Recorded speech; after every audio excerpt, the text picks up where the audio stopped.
Hey, what's up? It's Don McDangelo of adfreeshows.com, secoops.com, and brassringmedia.com. Check it out. Also, check out my new interview with Charlotte Flair if you haven't tuned in. I did air it live last week during the show with Robert, but if you haven't, it's up on X right now on Ad-Free Shows, at Ad-Free Shows on X. More to come. I interviewed Braun Breaker. I interviewed R-Truth. I interviewed Lyra Valkyria. So a fun set of interviews there. Be on the lookout for more of that coming up. But let's say hi to some folks in the chat here before we get to talking a little bit of wrestling, which was a pretty interesting weekend, even though we didn't have any really big wrestling events going on this weekend. Somebody stole the news line headlines. But let's say hi to some folks in the chat. Triple E says, what's up? What's up? Johnny Disco, good day, R&I. TikTok, yes, indeed. Time is a ticking. Dre Owen says, hello, R&I. Io versus Naomi tonight. And is the Cross thing a work or a shoot? We will talk about that. Wrestling Oldhead says, good day, R&R. This show is going to have a bit of cross contamination. I like it. WWE execs seem to be at crossroads. Okay, I'll see myself out. You don't have to. I appreciate all the dad jokes. I made a couple dad jokes this weekend.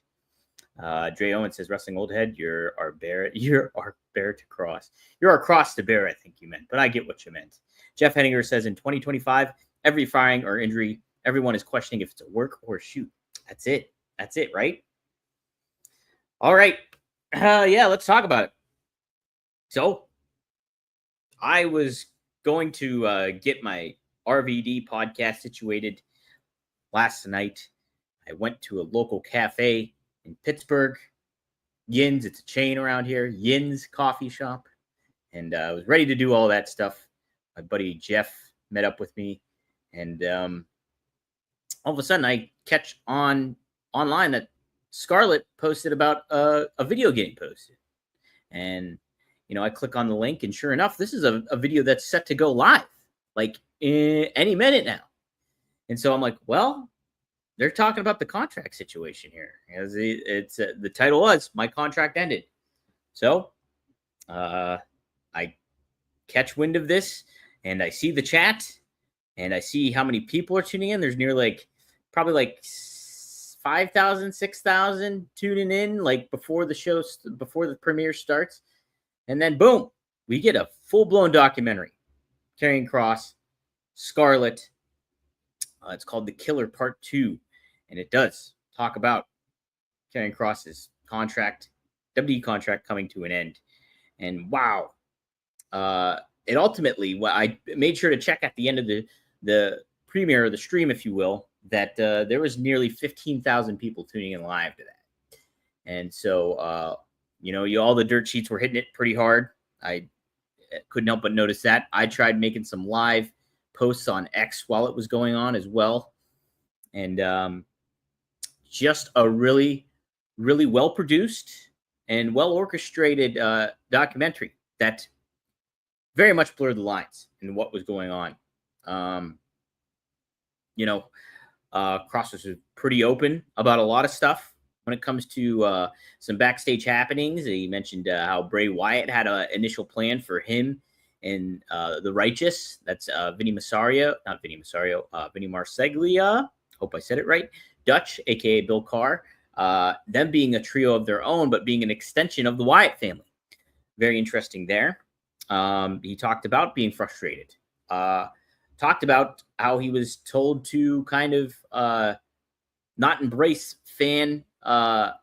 positive fan reaction and things like that.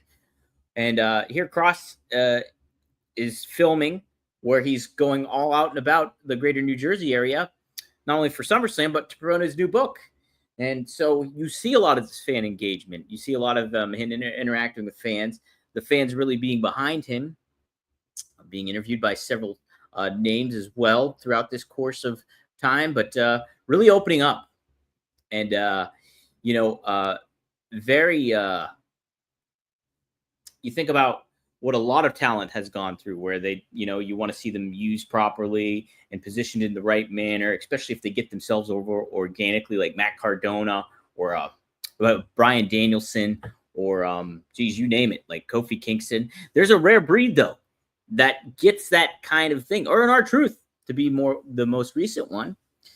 So, yeah, it's it made you think about a lot of stuff.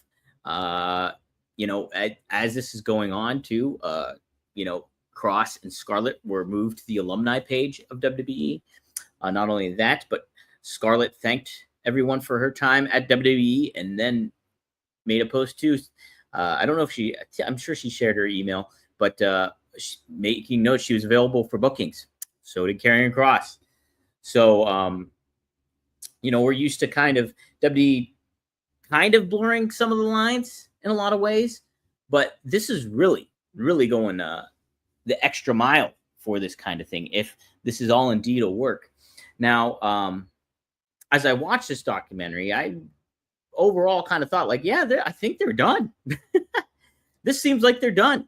And this was like almost a strategy for Kross to be like, hey, this is his big final way to promote himself and get himself breathe new life into something that really caught on from a grassroots campaign in WWE, and then bring it out to the independents as a free agent, wherever he may choose to go. And that was my big thought. And so, lo and behold, I read a little article this morning at my wrestling writing Substack. You can go to wrestlingwriting.substack.com to check that out. Be sure to like that.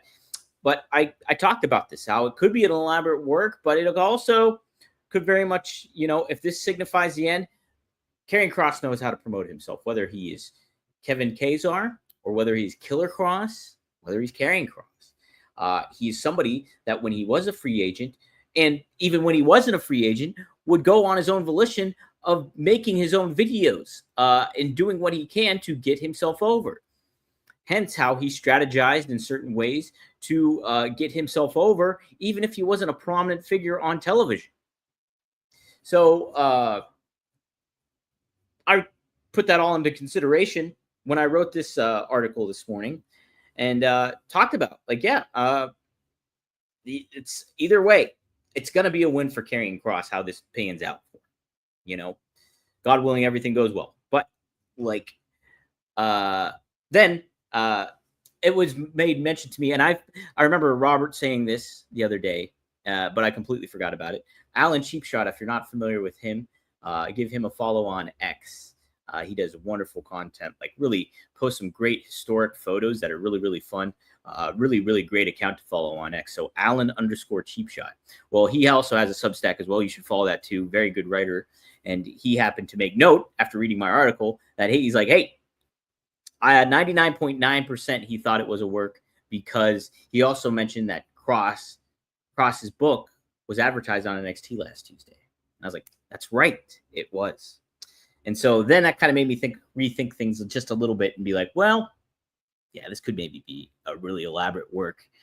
And you not only think of that, but you think of a precedent that was set mere a week and a half ago, or not even a week and a half ago, when Seth Rollins cashed in his Money in the Bank briefcase after what seemed to be a legitimate injury on Saturday night's main event. Now, people speculated that was a work. John Pollock of Post Wrestling made a report that it wasn't necessarily all a work, or that it was a work kind of in place. And sure enough, here it is. And Seth cashed in, and it was a weird, awkward moment on Saturday night's main event that kind of put everybody in a weird position. And so that was the element that was unknown. Like, if you're doing this, like, why would you kind of put Knight in a bad position? You put Seth in a bad position. You kind of take away from maybe what was supposed to go down, maybe on the main event or any storylines regarding that. And so, and then Seth shocks it. Is that worth the shock value? So that's a big question, because, part of the aspect of it all is you do want to keep goodwill with fans. And if you keep blurring these lines further and further, and you really get super duper inside baseball, now, while that's captivating to an extent, are you betraying the trust of your fan base? And what you kind of do for, like, what is real and what isn't. Because, when you watch wrestling, it is a suspension of disbelief and it's an escape.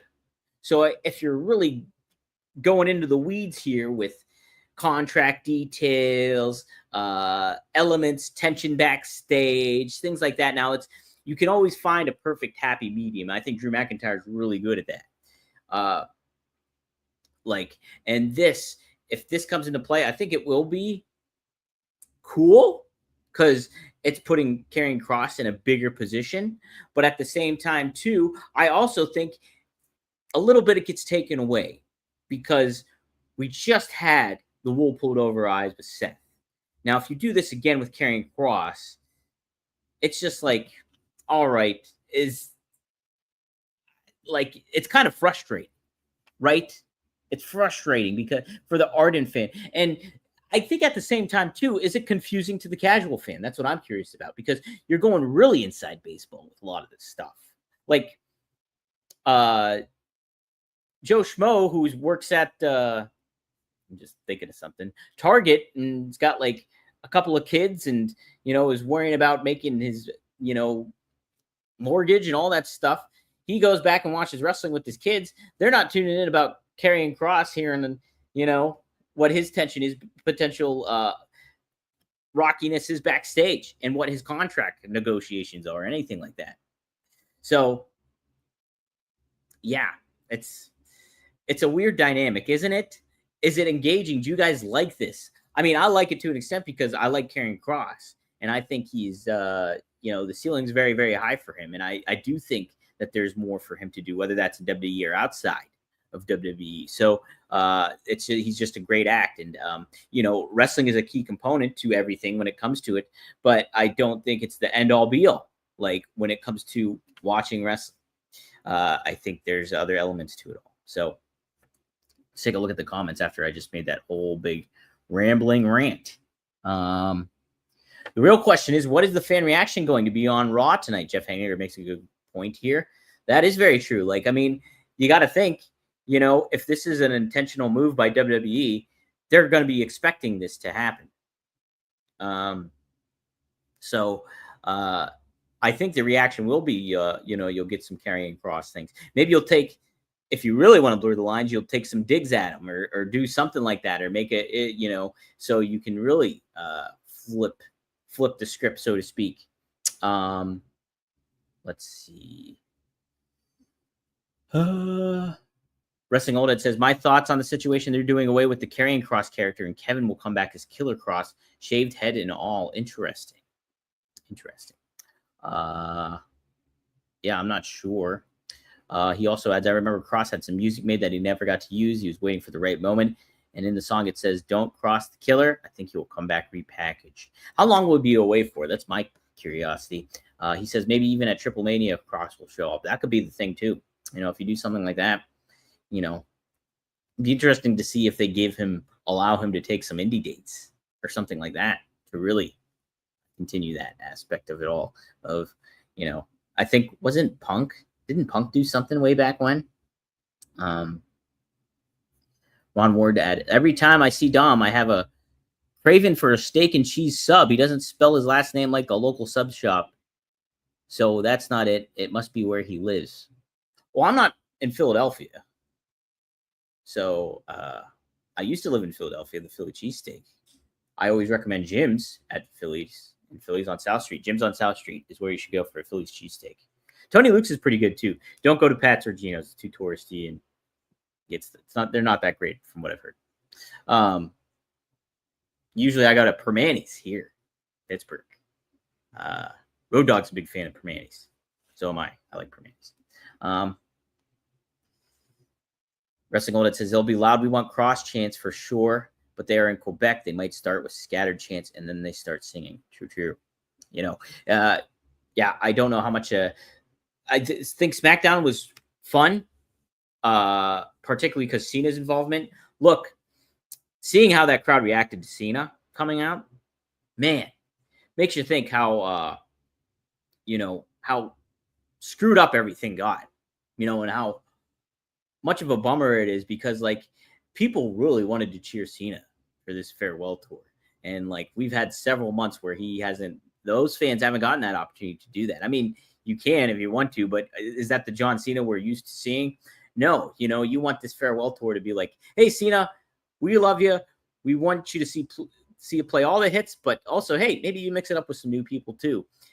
We're getting that finally in this story, and I think that's pretty cool. I think Logan is a good dance partner for him. So it should be a fun thing. I think I almost see it like when he's out there, it's like John's enjoying this, and he's in the right spot now. So just kind of a weird thing that he was not, that we missed several months of that. So Wrestling Old, it says, stepping back for a second, it may seem like a bad precedent to assume every release is a work. Asante and Adonis is probably hoping it's a work for sure, but those legit released, it could halt their negotiations with other companies. Yeah, I don't know how much that would come into a factor of like it being, well, maybe to a certain extent. If you're working other companies, I don't think that's necessarily a bad thing for you if you're the star, because you're in high demand. If WWE wants to keep you, then good. If they don't, then good for you. You can try to go somewhere else. But so I don't know how much that would halt necessarily negotiations. It might cause a little bit of like, oh, how do we reach out to this person? And maybe that's kind of what you're referring to. But ultimately, the cream rises to the top, whether that's going to be in WWE or somewhere else. So, Alt Jake makes a note that Punk hasn't tweeted since 2022. Holy smokes, is that true? I like that he has Reggie Dunlop as his profile picture. Favorite movie. Paul Newman, one of my favorite actors. Alt Jake, what's up, man? Yeah, he uses a lot of Instagram stories. Punk does. Yeah, Johnny Disco says it right here, I think. At a certain point, keep it simple, stupid. I mean, if it's a work, then build a little on TV. Yeah, I think a cool, engaging aspect of pro wrestling is the aspect of blurring the lines. But you really have to go all out when it comes to a talent, if you're really going to really blur those lines. The NWO felt like a huge deal. And at the time, that felt like really blurring the lines. Didn't have internet. Well, I mean, you had internet, but you didn't have, all this accessibility that you did then to be like, oh, no, they're still, they actually did leave WWE. They're not outsiders. They're not, invading a company. This is all just happening, for those that have internet, you get some intel, maybe a little intel, but not a whole lot of intel.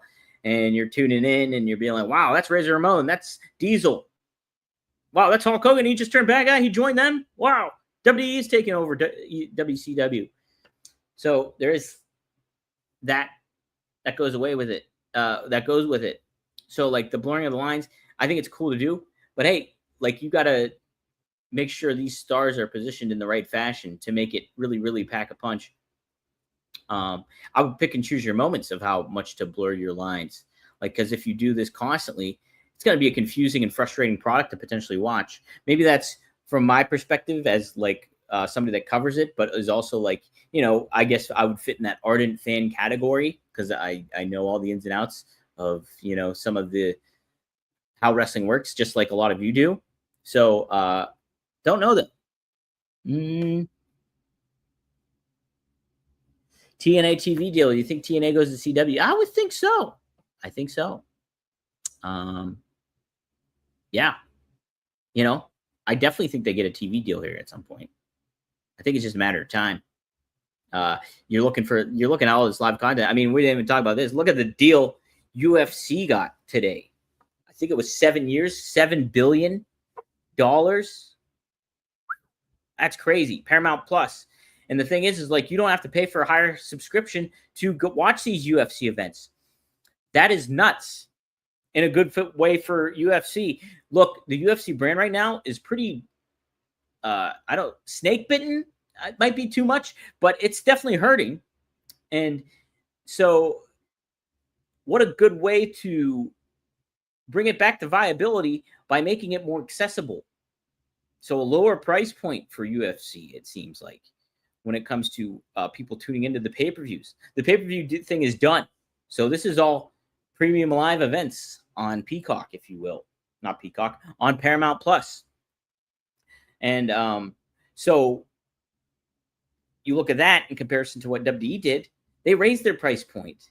They're going behind a paywall. Now, granted, you get ESPN and you get NFL, but you got to be concerned with the crossover ability of that. Like, will WWE fans be willing to pay that extra $20-ish for what they've been getting already? Sure, they get NFL, but what if they're not really football fans? What if they're not really other sports fans? There is a certain, there's crossover. I'm a sports and wrestling fan, obviously, so that's a fair deal, I think, to me. But will that go over? How much will that transition over for people in 2026? That's the big remaining question. Now, the UFC, though, now, if you just get Paramount Plus, you get, if you're a Tulsa King fan, you get a UFC. If you're a Yellowstone fan, you get UFC for the same price point that you never did. Nothing's going to change. So, something to think about.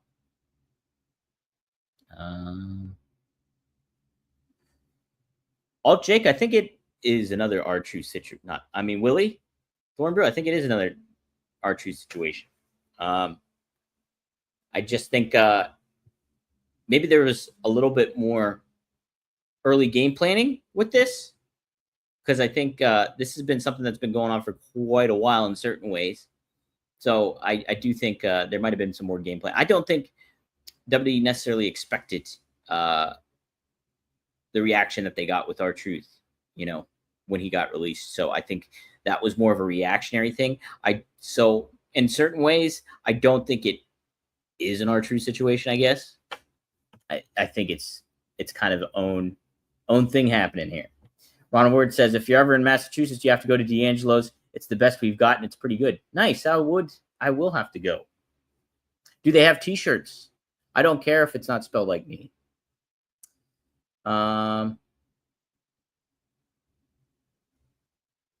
Jake says, Dre Owens, we're back on Paramount Network plus Paramount Plus since UFC TKO. Yes, they just landed the deal.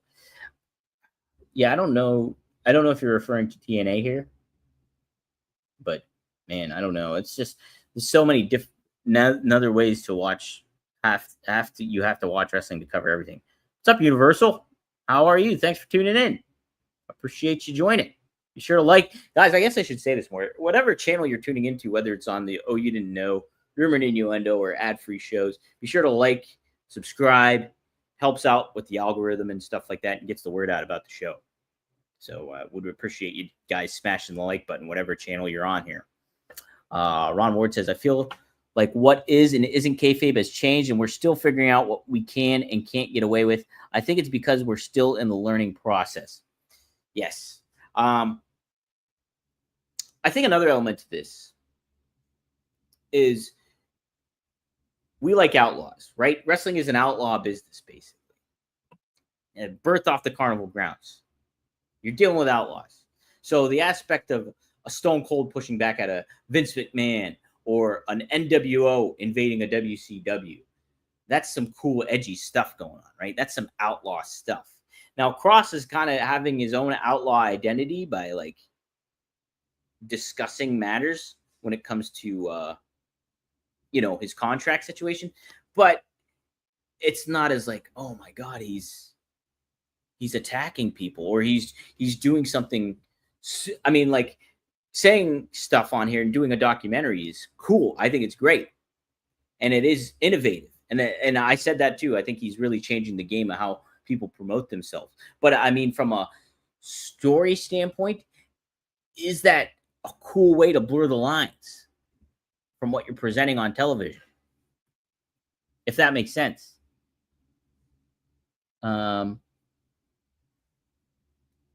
Yeah, if I had to guess, Universal, I'm saying no. I don't think Karrion did leave. I think he's still there. Same with Scarlett. I think they have some plans. And that's specifically because Alan Cheapshot reminded me that they did promote his book last week on NXT. So maybe. Or maybe that was just a, hey, good job. We want to help you out a little bit. Thank you for all that you've done. I don't know. Jeff Hanger says UFC is in its early 90s new generation period. It's weird. Are they? Like, they don't have any stars. Like, I mean, granted, UFC wasn't big at all back then, but I mean, like, you can't put the toothpaste back in the tube when it comes to UFC. Like, they're a known, identifiable brand now. They just got a $7 billion deal. You have to build stars and fighters. Like, I think Dana White. Now, I'm a novice when it comes to UFC, but I do know, like, how do you get people engaged is the personalities that come into play, the people. Hopefully, that's what the real American wrestling, freestyle wrestling, can do, is showcase those personalities. Because if you're going to try to hook anybody, that's how you do it. If you got aspects of, somebody could be a great fighter in the ring, a UFC fighter. I'm sure there are right now. But, if they're not engaging, if they don't talk the talk like a Muhammad Ali or in their own voice, then am I going to be really all that interested? I mean, that's what I tune into wrestling for, is a simulated fight that has captivating characters. Now, if you just have a fight that is legitimate, but like the both fighters are pretty bland or uncharacteristic or anything like that, you going to really hook me? Probably not. I mean, you're going to hook some fan base, but not the majority. That's why when you get a Brock Lesnar, or you get a Conor McGregor, Rampage Jackson, Chuck Liddell, Frankie Edgar, I'm missing plenty, but those are a lot of them. So, Ultimate Fighter is supposed to show the personality of newer fighters. Yeah, but I mean, you want to do that. You want to do that on the shows themselves. Like, that's an added thing that fans or viewers have to tune into. You want to get it on your your pay-per-view or PLE now, whatever you want to call it. So, like, not everybody's going to be tuning into the Ultimate Fighter. That's like an ardent UFC fan show, right? Like, kind of like what Tough Enough was for WWE. Now, you're on MTV, so you will get a new audience. But, I mean, we're going back here. But they were on MTV, so you would get a new audience. But, like, who's a lot of the people tuning in? I mean, wrestling was a hot product back then, so everybody could tune into that. Right now, UFC's not that hot of a product. Like, you're going to have to do a little bit more to get me to watch UFC, like, even if you brought Conor McGregor back, I don't even know if he can fight anymore. He's all like roided up and stuff like that. And like, I think he's damaged a lot of his brand too at the same time. So, I mean, even if you got somebody like that back, it's like, all right, he's old. I don't think he's going to really fight somebody that much or that well anymore either at the same time. See, Ron Ward says it here. When I was a kid, I hated Hector Camacho because of how arrogant he was. Now that I'm older, I realize he was turning it up to make himself more interesting. Exactly right. Exactly right. You need a villain and you need a good guy in a lot of cases to create something. You just do. I mean, boxing with Tyson Fury kind of felt a little bit like boosted up a little bit more, but he didn't have a good dance partner either. Like all these other, I mean, Deontay Wilder, I guess, was that was a pretty good stuff. But I mean, you need constant stuff like that. Like, you can't rely just primarily on one person. I mean, I guess you could, because you had Tyson and you had Ali. So I mean, like, if you have one big golden goose, then I think you're pretty good there. But UFC has nobody. They have to be a little bit more. Again, this is me speaking out of tune, but like, UFC has to. Seems like they have to treat their fighters better and change their marketing strategy, because it's just becoming homogenized, I guess. Oh man, we're going 30 minutes here. Do I have an ad read to do? I forgot to look.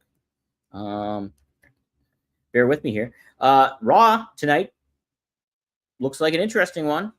We're gonna have Sami Zayn's been pretty busy, right? He was on SmackDown, and then he was also he fought Solo Sikoa, got the win against Solo.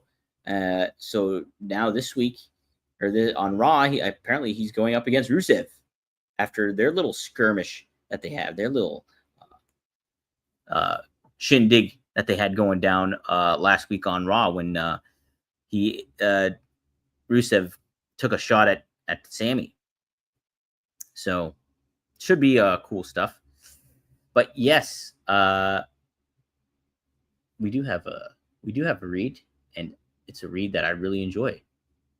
So just bear with me while I pull it up. Best producer in the biz. Guys, if you have questions and you want to ask them, feel free to get them in. I like to go a little long when Robert's not here. And kind of engage with you guys and let you help direct the show.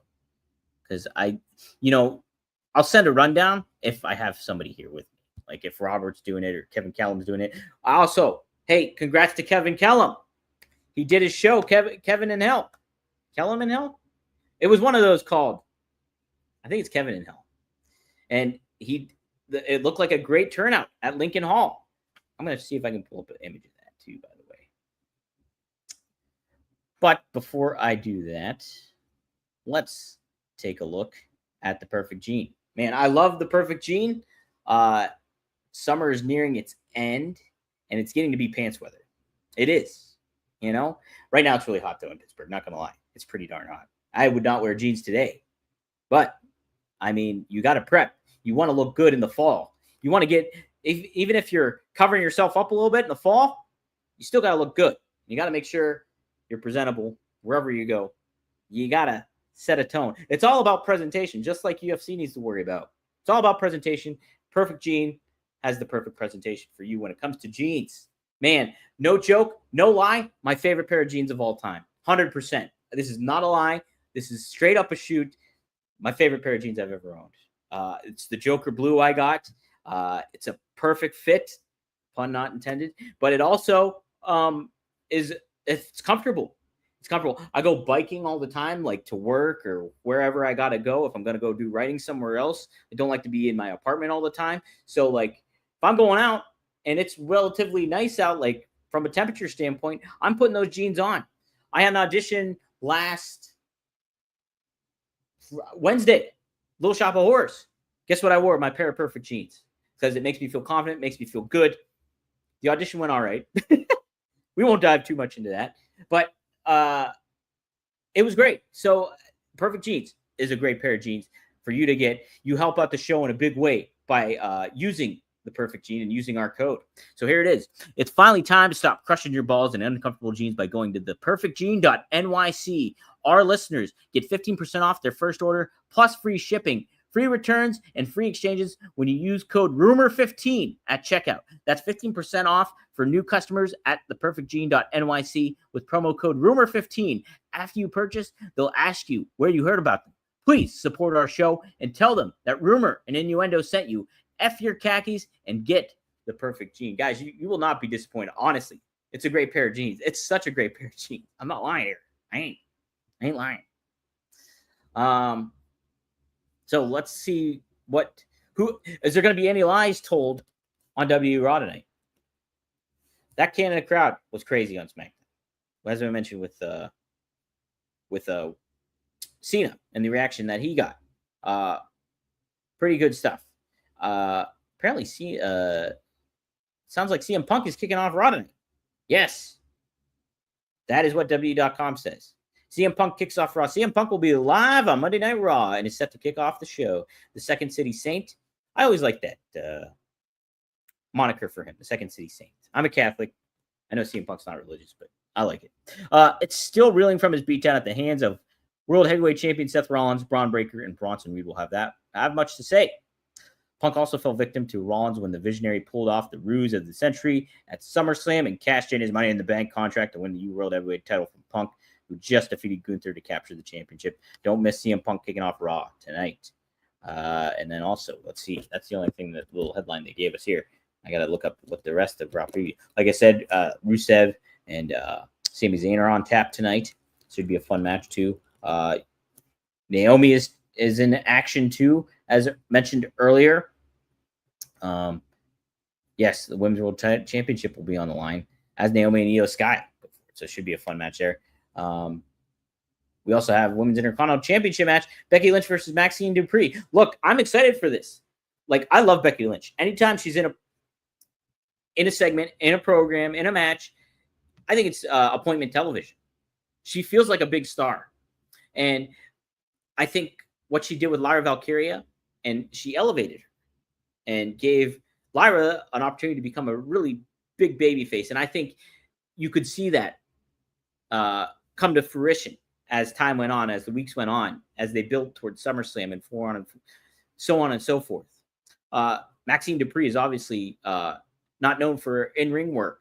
She's been training, like she trained with Natty. I want to say she trained with somebody else too, but like she's been putting the work in to do it. So it'll be neat to see how Becky can work with Maxine, I think, tonight. So I'm intrigued by that. I am. Let's take some of your read more of the questions. I do have the oh boy, you're getting I am no Sydney Sweeney. I am no. Oh, look at this. It's the fake lady, Victoria. Now, if you're not familiar with the fake lady was an ongoing person, Victoria, on Oh You Didn't Know. She would always tune in. We were just flabbergasted that a woman was tuning into Road Dogg and Casio Kid. So we was like, is she real? She's probably fake. And so she was known as the fake lady. So thanks for tuning in. Heck yeah. All right, trying to see if any questions were asked here. Woo-hoo. Wrestling on what I did add. UFC has the model of what made WWE a monster, but the missing ingredient is the storyline payoff and the follow through, which cannot be done consistently in a real fight. That is an aspect of it. I mean, you cannot control all the elements. And I mean, you can control a little bit, obviously a little bit more elements when you are telling a predetermined story in pro wrestling, but certainly injuries and stuff comes into play there as well. Again, the key component, personalities. You got to get the personalities over, and you have to get a good amount of personalities. Maybe when it comes to wrestling, you aren't beholden to maybe one big star. You kind of are, as much as you are in UFC, because like, you know, you do have the risk of one of your stars getting hurt, and then what do you worry about? Like, if you don't build all these other fighters up and make them seem like a big deal, then if you're just relying on a Brock Lesnar and Brock Lesnar breaks his elbow in half, then what are you doing? Yes, it was an audition for a play. I auditioned for Little Shop of Horrors. I was Seymour in high school, and I haven't auditioned for a musical well, that's the lie. I auditioned last year for a musical, but before that, I didn't audition for a musical in like 20 years. I haven't auditioned for a musical with an accompanist in 20 years. How's that sound? That always made me nervous to go do it with an accompanist, just because it's like, oh, we got to line up his piano playing with my singing. We got to start it off right. Will I be off key? Blah, blah, blah, blah. I like to sing things a cappella, which means by myself. I don't have an accompanist, and I didn't do it this time. So it was a little bit of a challenge at Little Shop of Horrors. We'll see if I get a call back or not. It was fun to do, though. Oh, my God. Feed Miss Seymour. I can't. Yeah, oh, man. It's funny. I do all this performance stuff where I'm on shows and stuff like that. And, like, yeah, if I'm on a stage, I'll sing, but I just can't sing. I mean, I sing in my house all the time, but oh, man. You're putting me on the spot here. Maybe at some point. That's going to be the incentive. Tune in. If you could, here's the deal. Oh, man. I have to be by myself. But keep tuning in. If you keep tuning in, Victoria, I will sing. I will sing at some point. Ryback should be the plant. Feed me more. Look, I went back and watched Little Shop of Horrors, the movie. Man, it's such a great movie. The musical is awesome. Now, the musical is different. The ending is different in the musical than it is in the movie. Seymour kind of gets corrupted in the musical. He does get corrupted in the musical. Whereas they kind of lighten the load for Rick Moranis. Like, he's still a babyface at the end. And, like, Seymour's kind of like he's still the babyface of the whole show in the Broadway play, but he definitely compromises himself in certain ways if you have not seen the musical. The ending's different. But, man, I forgot all the great cameos that are in that movie. I knew Bill Murray was in it. He's such a great part. If you have not watched this movie in years, go back and watch it, even if it's just the Bill Murray scene. My God, some of the funniest stuff there is. Now, I'll say, if you're not into going to the dentist and stuff like that, this does give you a little bit of the willies. I like that phrase, the willies. It does give you a little bit of the willies because it is just this bland, sterile office that is very, very creepy. But he's great. John Candy is in Little Shop of Horrors, the movie. I completely forgot. And then last time I watched Little Shop of Horrors, the movie before this, I did not know who Christopher Guest is. I know who he is now. He's in the movie. So check it out. If you haven't, it's on YouTube. You can rent it on YouTube for like $3 or $4. So watch it. It's only like an hour and a half long. Rick Moranis is awesome in it. Vincent Gardena plays Mr. Mushnick, and he's amazing. I'm a huge fan of the musical. Like, I'm a huge fan of it. And that's why I auditioned for it, because I just like the musical. So I love that song. End of the World as We Know It by R.E.M. It might remind people of a certain age of Independence Day. The trailer for Independence Day had that for their trailer. The original Independence Day with Will Smith. I remember it from the soundtrack to the movie Flashback. That's with Kiefer Sutherland and Dennis Hopper. I've never seen the movie Flashback. Never seen it, but my parents had the soundtrack album to Flashback, and that song was on it, and so that was a hit around the living room. All right, I've been going long here. Anything else? Universal makes a good point here. Many wrestlers leaving WWE over the next year. John Cena is at the end of this year. Naomi is at the end of this year. Roman leaving at Mania. Is that true? Naomi's leaving? I think they would extend her, so I wouldn't be too concerned with that. Leaving at Series. I mean, those are just contract stuff. I don't know. I'm sure Punk is sticking around. There's always new spots opening up. You know, it's just a matter of like who you decide to use, who's working, who's not on television. What's all the deal with all that stuff? Oh, thank you, Ron Ward. I've only ever seen the movie with Rick Moranis, but Dom seems like a good Seymour. Thank you. Not to brag, I will do a little bragging here. When I was in high school and I was doing the musical, we had a guy that toured around as Audrey 2. He was a veteran singer like that played this role for a touring company. And he said I was the best Seymour in high school he's ever seen. I was in 9th grade. All right. Look, I'm relying on glory days here. So, like, by all means, I'm not saying that I can still do that. And I'm confident I can. But, look, I'm not. If I'm looking on glory days, it's like Al Bundy at Polk High with 4 touchdown passes or 4 touchdowns. So, well, Victoria, that was the big topic starting off. So you have to go back and listen. We talked about all this. So you might not be gone. Like I said before, it was made to my attention that WWE promoted his book last week on NXT. If you're doing that, I don't think you're necessarily losing a talent. But at the same time, too, maybe it's hey, Gold Watch, thank you for doing everything here. Let's promote your book on NXT. So who knows? Oh, that's right. I was so hyped for Independence Day as a kid. I remember the floppy disk game that came in the mail when you had to decode the alien messages. I remember that too. I remember buying the figures. The figures did not look like the characters in the movie. I did get the Will Smith one. My brother was always beholden with getting some sort of second figure because he was the younger. So I can't remember if he got like the Jeff Goldblum or the Bill Pullman. I think he got Bill Pullman. I don't know. I can't remember. Oh, is that true? Naomi is leaving to have a child with Jimmy. She wants to be a full-time mom. Well, that makes sense. If that's the case, good for her. Man, what a hill run she's on right now.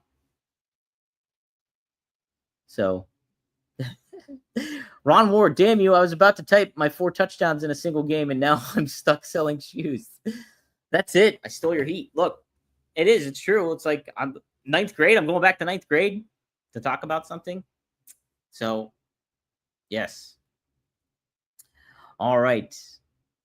I can't shake him. I still say I had the Goldblum. So there was a Goldblum figure. I think Mark's got Bill Pullman. Good figure, though, is the Jurassic Park version of Jeff Goldblum. It's great. Grant and Jeff Goldblum figures, they were cool. No, ma'am. No, ma'am. Man, what a great show Married with Children was. Speaking of, if you want to see a little teaser, fun little thing of Married with Children, go to rvdtv.com. Every intro I have is a Married with Children theme intro to prompt you to like, share, and subscribe to those videos. So go to rvdtv.com. We have a new episode up. It is up now. Rob was moving and shaking all this weekend or this week. So he was at Hogan's funeral. So he's been all over the map here. So we didn't get a chance to record and to kind of ease the pressure off him to do something. I was just like, look, I'm going to IWC this weekend. I'll get a couple interviews, ask about you, compilate that together. Then I realized, too, I also have my first ever interview I did with Rob. This was years back in 2019. So years before we started the podcast, I was working at Whole Foods. I took my break and I did a 20-minute interview in like a warehouse office with Rob. And so this is our first ever interview that we have. So that is up at rvdtv.com. So check it out. It's some cool stories. I did interview my brother Marcus for this, but the microphone crapped out. Like, damn it, Dom. Indeed. So it crapped out. So like you're literally getting the audio from my phone camera. So it's not great. I'll just be straightforward. It's not great. But there's two other interviews that I do that are crystal clear with the microphone. There's referee Joe Mandek. He has a great story about RVD and Sabu when he refereed a match of theirs. So check it out. It's up right now at rvdtv.com. Support the show. Give us a like and share and all that malarkey. But cool. As far as anything else goes, I'm trying to think. Check out my article that I wrote about Karrion Kross. wrestlingwriting.substack.com. Be sure to support that. If you haven't yet, tune in to the latest Working Stiff. That is with Robert, Scott, and Mike Lawrence. It's a fun episode. So Mike Lawrence returns. You can check that out now on your podcast feed of choice. Other than that, Robert should be back tomorrow. So it'll be a double whammy, me and him. And should be a fun show. We'll have to talk about Raw. Maybe will we see Karrion Kross tonight? I would make the absence make the heart grow fonder. But maybe not. Strike while the iron's hot. Who knows what they're going to do? I don't. But I'll see you tomorrow here on Rumor and Innuendo. Best of luck in your future endeavors. And hey, the Jets won this weekend. I know it's preseason, but I'm a hopeless Jets fan. See you guys tomorrow.